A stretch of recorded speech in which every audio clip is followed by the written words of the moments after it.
Today on the In All Kinds of Weather forecast, the Gator basketball season ends in pretty upsetting fashion to the Colorado Buffaloes, and more specifically to KJ Simpson on a game-winning jumper.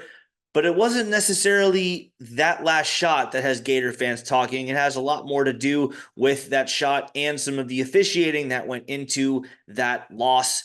102 to 100. We'll talk about all that and more on today's show. This is the In All Kinds of Weather forecast.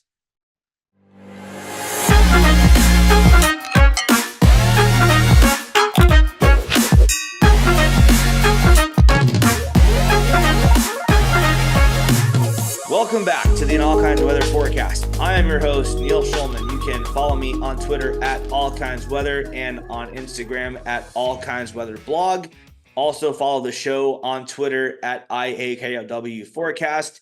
And as you may have noticed, we are a lot more active on YouTube now. More shows are coming rapid fire. So if you haven't already done so, be sure to smash that subscribe button down below, hit that like button, and be sure to comment your thoughts on what we're discussing today. And today what we're discussing is the Gator basketball season and its conclusion. A rather abrupt conclusion for many Gator fans. As we all know by now, Florida season ended to the Colorado Buffaloes in the round of 64. Of course, Colorado was one of the last four teams into the field. A lot of fans liked Florida's chances in that matchup. I could see why. I personally would have much preferred Boise State because the Broncos can't really score, but it was, perfectly logical, perfectly fair opinion to say I'd rather Colorado because we're bigger than them and Boise will just muck up the game. I grant you Gator fans out there that wanted Boise State to be our opponent. That's a perfectly logical take. I have no issue with it. Unfortunately, the reason why I did not want Colorado, the fact that they can score points in bunches, did play out. That did prove to be what ended Florida's season, or at least part of it. I was worried about the fact that Colorado came into that game shooting 39.4% from three on the year. They dropped 102 on us. So the game, it was a fun game. It was a really fun basketball game from a pure basketball standpoint. The fact that Florida built an early lead to Colorado charging back in no time. The fact that Eddie Lampkin, again, this is not from a Gator standpoint. This is just from I like basketball standpoint. Eddie Lampkin was fun to watch go to work. He had a big game against the Gators in the paint.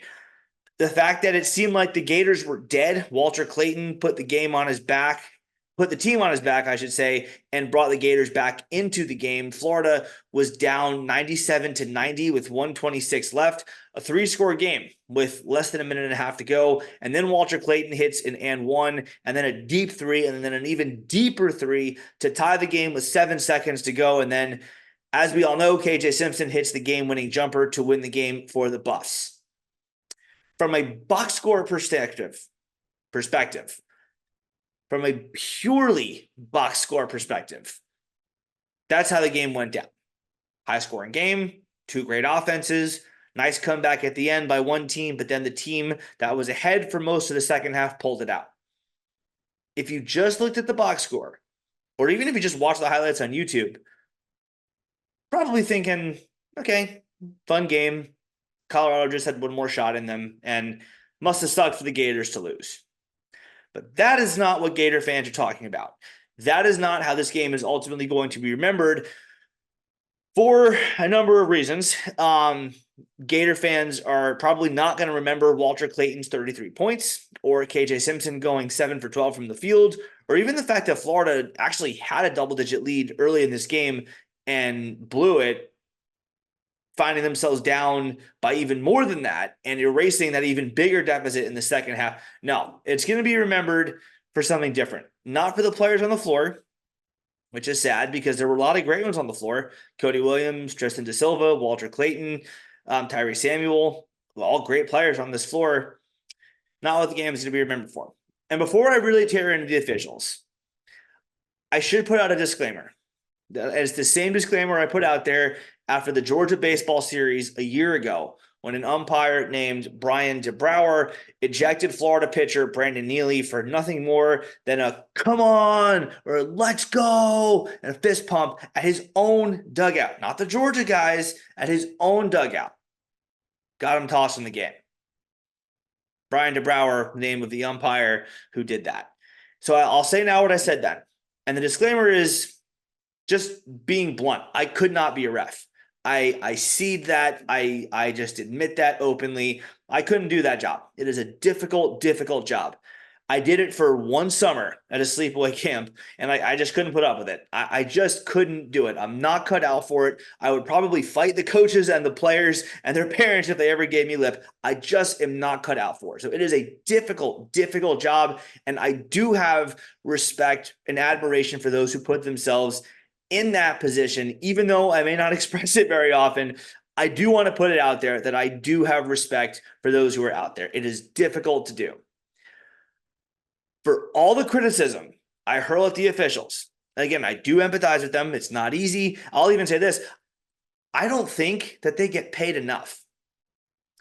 I don't think they get paid enough. And clearly they don't. Obviously they don't, because 99% of these guys have other full-time jobs that pay their bills. So I don't think the NCAA and their respective conferences pay referees enough. And unfortunately for Florida, you get what you pay for. You pay for shit and you get shit. That's how it works. That's supply and demand. That's if you pay for a Spirit Airlines flight, don't be surprised when you can't even get a glass of water without paying for it. And meanwhile, your fellow passengers start fighting. You want to pay an extra $80 to fly the same route on Delta or United or even JetBlue, you're not going to face those problems. And you can make that analogy with anything in life. If you want to go about paying the absolute bare minimum for things, go ahead, save yourself a few bucks, but don't be surprised when things don't go swimmingly for you. And that brings us back to this game. There were 3 referees on this floor named Bert Smith, Owen Short, and Eric Curry. This is publicly accessible information, by the way. This is available to see for anyone on the box score of the game on both the University of Florida site, the University of Colorado site, and the NCAA's official site. It's out there for anyone to see. There's no doxing here. This is all publicly accessible information. There were some calls from the first of those 2 guys, Bert Smith and Owen Short, that I thought were iffy. I thought that they were close calls that benefited Colorado. The most egregious of which was this one continuation call where I thought, okay, I didn't see it that way. You saw it a different way than I did. It ultimately did feel like it was a very generous call for Colorado, but it also felt like it felt within the realm of logic to call it that way. One of those where I could say, I disagree with your opinion, but ultimately it was reasonable, even though I disagree with your opinion. That was how I thought about most of the officiating in the first half. It wasn't really great. It didn't seem like it was super fair or even, but it did feel like the calls were not so ridiculous that I thought that there was something fishy going on. I thought it was just, we weren't getting the calls. Colorado was getting every break. We weren't, but it didn't feel outright ridiculous. That changed in the second half. The midway point of the second half specifically, when the officiating went from just plain bad to, okay, now I'm getting suspicious here. What's going on here? That's when the refs took over the game. I cannot show the plays themselves on the show for copyright reasons. The NCAA and March Madness are very, very protective over their IP, over their intellectual property. But I will give you timestamps. So you can go out on YouTube, find the full games yourselves, and check them out. About 10-10 to go in the second half. Riley Kugel slams the ball to the ground. He swats away a layup like a volleyball spike from Javon Hadley of Colorado. Refs call a foul. May have been the slightest bit of contact on the arm. It was at most a glancing touch, a graze maybe, and the refs had been letting that go all game for both sides. They've been allowing that amount of contact all and more than that all night. And even the color commentator, Stan Van Gundy, if you can find the full game, you can find the like 2-hour version of it where they don't cut anything out. You can listen to the commentary or go to my Twitter at all kinds of weather. As I mentioned, I've got that in the bad calls against Florida thread. You can hear Stan Van Gundy, the commentator, making a point on the telecast to say, yeah, I have no idea where the foul was. He goes out on a limb and says, yeah, I have no clue where that foul was. Hadley made one free throw, missed the other one. That's one free point for Colorado, thanks to the refs. Okay. Then we go to about 7:45-ish to go. I think the exact timestamp was 7:43, if I'm not mistaken. Alex Condon of Florida whistled for another very ticky-tack foul on Eddie Lampkin on a layup, which gives him an and one. Todd Golden, at this point, is beside himself and lets the officials have it. And of course, because Eric Curry's feelings are made of glass, technical foul on Todd Golden, which actually I will say I do understand that. If you're going to be just pure shit at your job, you might as well double down on your shitty calls and ride your own missed calls all the way home. Like I do get that, I guess. Curry either knew exactly what he was doing. He knew that he was wrong and didn't care because as the dictator of the situation, he wanted to put his foot down on his worthless subjects, or genuinely thought he was correct. And I think this might be worse. Genuinely thought he was correct and thus similarly wanted to make an example out of someone who dared question his holiness's ruling. Either way, 3 free points for Colorado. First on the free throw from Lampkin, and then, or first on the technical free throws, and then Lampkin hits the additional free throw. So worth pointing out, also, Todd Golden made a mention of this in the postgame presser too. He's gotten 3 technical fouls in his entire life as a coach. Eric Curry has given him 2 of those 3. So fun little fact there. He and Curry have a history, and it's not really a pleasant one. But in any case, an official making some personal beef the spotlight focus of the NCAA tournament is problematic, at the very least, we'll say. In any case, 3 free points for the Buffaloes. Now we fast forward to about 2:13 left in the game.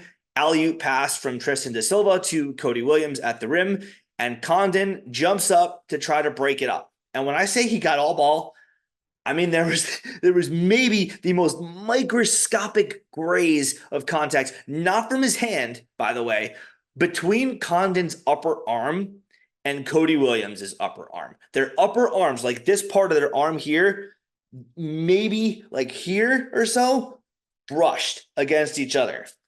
Not the hand coming in and slapping the arm like that. No, it's nothing like that. Their upper arms brushed against each other.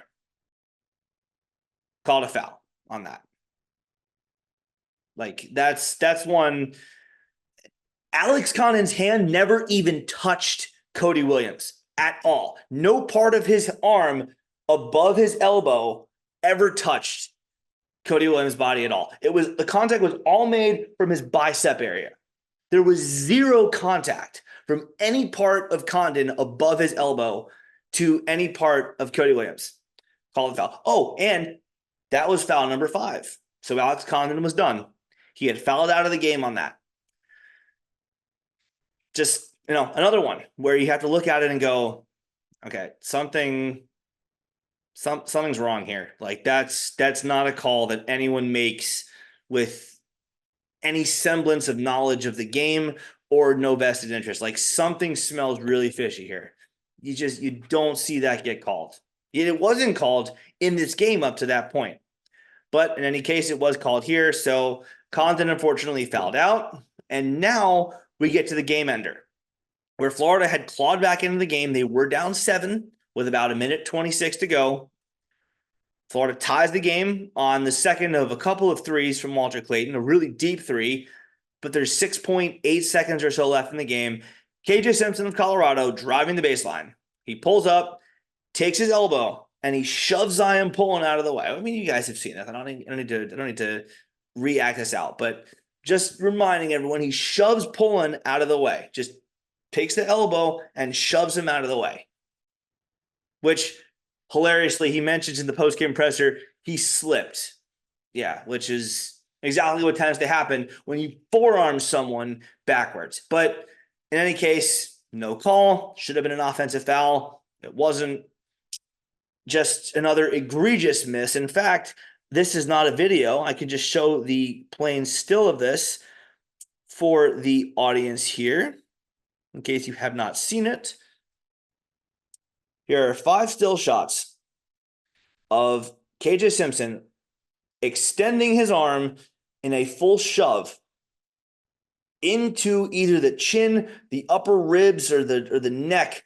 Looks more like the upper rib cage of Zion Pullen, and pushes him backwards to magically create separation. No foul is called. Eric Curry staring right at the play. It was allowed to stand. Colorado wins. They advance. Florida goes home. Any official, of course, with a functioning pair of eyes, a basic understanding of the rules of basketball, and no vested interest in the result, would step in and call an offensive foul. This is not an accurate description of Eric Curry. So the play was allowed to stand, and that was that. So to try to unpack this in virtual video reaction form, the first thing I'll say is that, in all honesty, the bitterness, the anger, all the emotions that I was feeling at that time on behalf of the players who saw their season unjustly end is gone, because I broke my own rule of officials, which states that you must assume that what can be called against you will be called against you.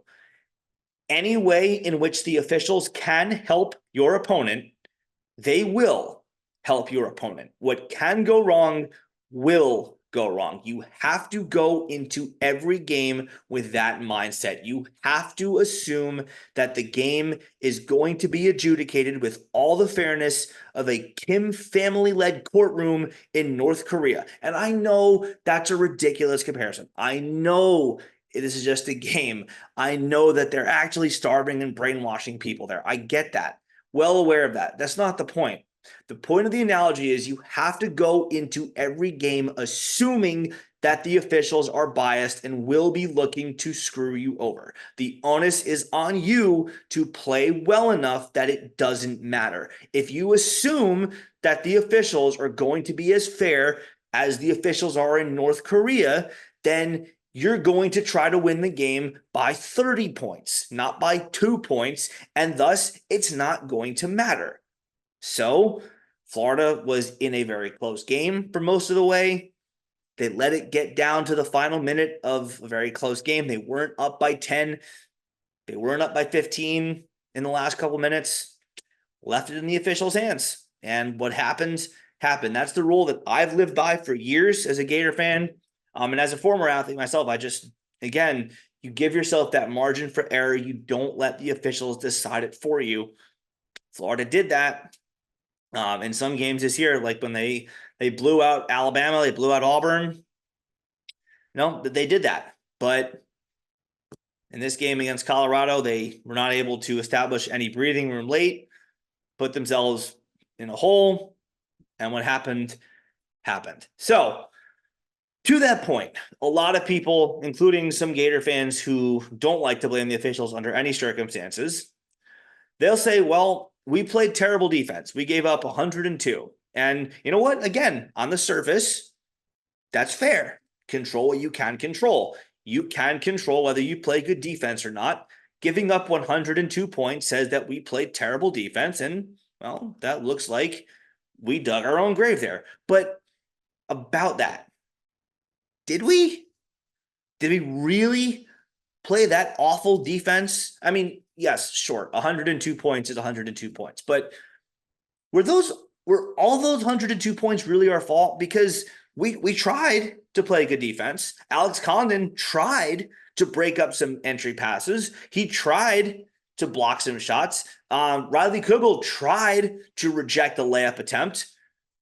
Fouls were called when there was no justifiable reason to do so. I mean, those plays were clean. Those plays were ruled to be kosher for most of the season. Not in this game. I don't know how you teach that. I don't know how you coach the guys around that. Again, I'll give you the timestamps. In the second half, about 10:10 to go, about 7:43 to go, about 2:13 to go, and the final possession of the game. Go look at the full game on YouTube. Go find the game. Go watch those plays. See for yourself. So to those who say play better defense, no, you're wrong. We did play good defense, at least on those possessions we did. And I have concrete evidence of that because I just gave you the timestamps for it. Now, yes, we did also give the Buffaloes way too many open looks from threes. That is a fair point. But then you realize that Florida was never actually good at defending the three-point line all year long. And to that point, you could say that this was a flawed team from the get-go, especially without Micah Handlogton. But I would counter that by saying, you know what? Yeah, but despite that weakness, we were still able to overcome a double-digit deficit late in the game and come back anyway. We overcame that adversity. We overcame that weakness of ours. But again, ultimately, those who blame Florida for the loss and not the officials, ultimately, you're right, because I went against my own rule of assuming that the officials would call an even game. I went against my own rule of assuming that the referees would adjudicate this game with fairness and with impartiality. That's my fault. I should never have assumed that. For example, Florida went 11 for 25 from three, which is pretty good. But at the same time, Florida controlled the destiny of each and every one of those three-pointers that it launched. And yes, the stats say you're not going to shoot 50% from three. And that 11 for 25 is really good. But yet, Florida players ultimately control the outcome of each and every one of those three-pointers that they launch. The officials don't control that. The officials aren't the ones playing defense. The officials aren't the ones shooting it. The officials aren't moving the baskets. It's Florida players. It's the techniques that they've learned as little kids, and it's a hoop, and sometimes over or around defenders and their outstretched hands. That's it. Had Florida made any of the 14 threes it missed, or more safely, had Florida made any two of the 14 three-pointers that it missed, the Gators win this game. And as a former Florida coach once said, a former failed Florida coach once said, you have to overcome the adversity on the field, or in this case, the adversity on the court. And speaking of Will Muschamp, in addition to creating that great line about overcoming adversity, he's also relevant here for another reason, because for everything I just said about how you have to assume the officials are going to screw you over at any given opportunity, Muschamp is also an example of how when you repeatedly mess up, there are consequences for it. And there were a few losers on social media who thought that I took things too far by informing everybody of the names of the officials, which I will again point out is publicly accessible information. I got it right from the same spot that you could have gotten it from yourself, which was the box score of the game. But also, I feel amazed that there are people out there who genuinely believe that, oh, well, they were bad, but what are you going to do? Officials messing up the game is just part of it. The human element is just part of the game. To which I say, okay, first of all, I was pretty clear that I don't condone doing anything crazy and taking things way, way, way too far with this information. Like, there were people who dug up a lot more information about these people that I'm not going to share the information of for very obvious reasons. But those types of people and those types of activities I am not in favor of. Second of all, guess what? There are consequences to messing up in life. I really wish that for me, that wasn't the case. I really wish I could live a life where there were zero consequences to anything that I did wrong, because that would be awesome. I could just be completely reckless and do whatever the hell I please and never have to face the music for it. But that's not how the world works. It's not how anything works in society. You mess up, you pay consequences for it.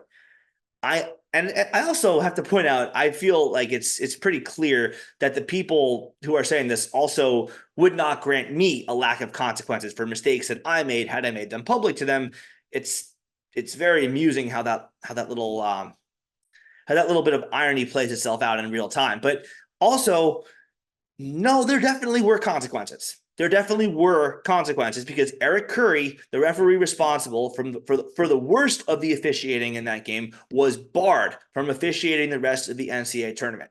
There wasn't exactly a public axe dropping ceremony. There wasn't a public "you're fired," but officials, much like the teams that they are presiding over on the court, are graded by their performances, and the best referees move on in the NCAA tournament and get to officiate more games, which of course comes with additional money in their bank accounts. And to the surprise of nobody who watched that game, Eric Curry was not selected to move on, which does take money out of his pocket, does ding him in the future. This will go on his permanent record. And because he is paid, because officials are paid per game, that is money that he cost himself. And while no, that does not undo the injustice of Friday's game, it is a nice postscript and it is a nice reminder that yes, indeed, there are consequences. There are repercussions attached for just being plain garbage at your job. And I think that's important to learn. Even if there was one clear loser of this exchange, Friday was a double knockout blow where both the Gators as a team and the official who murked them were done. So, yes, it sucks that Florida had to go down by the hand of Eric Curry. I think that if there was a very good chance had Florida and Colorado played a brand new basketball game with legitimately unbiased officials, Colorado could have won. There was a reason I was scared of them and preferred to play Boise State. There was a reason I wanted the Broncos and not the Buffaloes. Colorado's a good team and very easily could have beaten us in a game fair and square. But that's not how this game is going to go down. And I will give a tip of the cap to Chris Restatter, the national coordinator of officials, for stepping in and at least bringing Eric Curry down with us. It sucks that we had to go down and our season had to go down in flames like that. But I do give Chris Restatter credit for stepping in and at least bringing Eric Curry down with us. So what have we learned from this? What's the moral of this story aside from what I just went through about assuming the worst of the officials? Well, go into a game expecting to get screwed over, aside from that too. I think there's validity to Florida being terrible defensively this season. Even if the season-ending loss itself was more bad officiating and less bad defense, that's still a pretty clear universal truth that now we have to go address in the transfer portal. And Todd Golden, to his credit, and his staff have wasted no time going out and doing work in that portal. According to at least one account on social media, at Gators SZN. By the way, I know him personally, and I can vouch that he does have some legitimate connections. According to him, Florida has already reached out to Clifford Omarui, a former center for the Rutgers Scarlet Knights, who could provide some strong rebounding and just a good paint presence, period, overall for the Gators to replace the now dearly departed Tyrese Samuel. Florida also has reached out to a couple of guards, according to Gators season. UT Martin guard Jordan Sears, originally from Daytona, Florida, bring him back home, as well as Deshane Montgomery from Mount St. Mary's. Any of these three guys would be excellent plug-and-play pieces next year. At the very least, they'd be excellent depth pieces for the Gators, if not starting next year.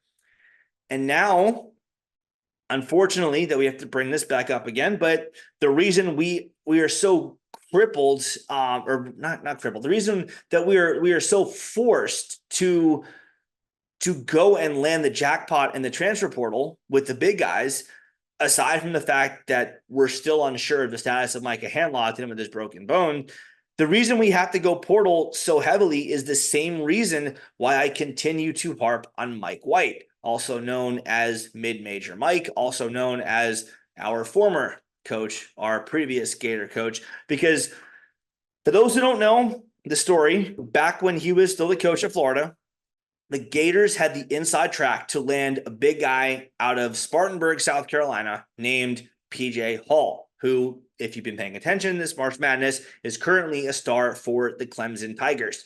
PJ Hall, yes, he did grow up near Clemson, but he was Florida's to lose. He grew up a Gator fan. His sister, Thayer Hall, starred on the Florida volleyball team. He wanted to play for Florida. Mike White didn't see it the same way. Mike White, then the coach, passed on him and said, nah, I'll hold that spot for Osai Osifo. That didn't work very well. That didn't go the way that Mike White and Florida fans hoped it would go. I think a lot of Florida fans at the time knew that that was not a good idea, but that didn't work out the way that Mike White thought it would. And just one of the many reasons why I've continued to harangue Mike White, another one of which is he's at Georgia. So to hell with Georgia, but we're still paying for that. We're still suffering from Mike White's stupidity and his ineptitude. I mean, thinking back to the 20 some years I've been following Gator basketball, that's got to be one of the worst evals I think I've ever seen from a Gator coach. And now, as PJ Hall contemplates coming back for a 5th year at Clemson, he's unlikely to hit the transfer portal. He either takes his 5th year at Clemson via the COVID waiver or he goes pro. But now, with all due respect to Thomas Houck and Alex Condon, as those guys have more than lived up to their billing, but now we have to go portal to find at least 2, if not more, portal big men this cycle, talking either stretch 3-4s or just 4s or 5s. Or else this team is going to look a lot like Golden's first year, where Colin Castleton was a very good player, but he just had no help. And we continue to suffer the consequences of not being able to land anyone in the portal, not being able to rebound all year long. And on that note, looking big picture here, Todd Golden's second season at Florida overall has to be considered a success. Micah Hanlogton's injury hurt. Definitely some suspect results here and there. Losing to Vanderbilt was really bad. Also, a very ugly scare game against ECU that we survived, but did not inspire a lot of confidence. And even the Michigan game, hindsight has not done that game any favors, knowing how bad Michigan is or was this year. They had to fire their coach, Juwan Howard. But generally speaking, for the most part, this team took care of business. Generally, this team did not lose the games they were not supposed to lose. They picked up some nice wins on top of it, and they made some good number-related talking points possible. They made for a nice talk about the trajectory of the program.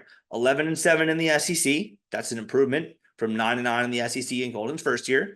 They finished top 30 in both net and KenPom. Also finished top 30 in Bart Torvik's advanced stats metric site. All great. All an improvement from his first year. Now the key is, can the Gators continue on this current trajectory? There's no doubt that the trajectory is good, but can we continue this rise? I do like this trajectory, but can we keep it going for a 3rd year? There is a long offseason ahead of us now. Much work to do in that offseason. Before we talk about any of that, I have to end the show with this. I gave just one example of Mike White's ineptitude, of which there were many.